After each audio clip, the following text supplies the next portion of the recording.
Masjid. Mas, masjid apa nih, Mas? Masjid Giok Nagaraya. Oh, Masjid Giok Nagaraya. Yang berada di Kabupaten Nagaraya. Kami sedang mengunjunginya karena beberapa hari yang lalu diberitakan dalam media bahwa Giok ini, masjid ini dibuat dari batu giok. Kira ya, Bang.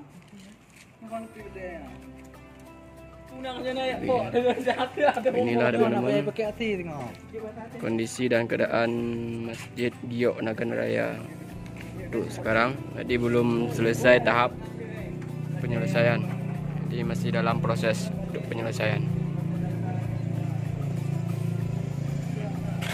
Ini lokasinya luas sekali.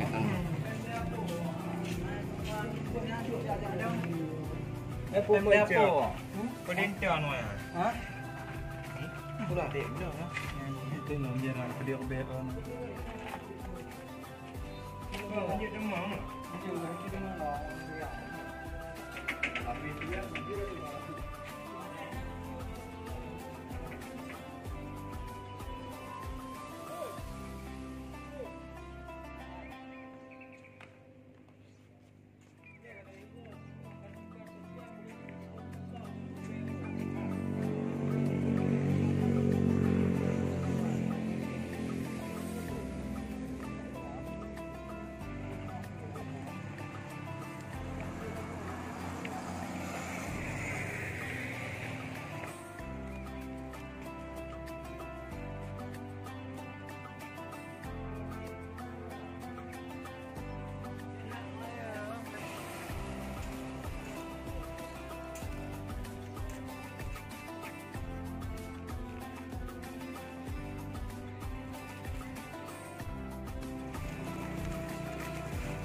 Bro, Masjid Giok Nagaraya, Mas Bro.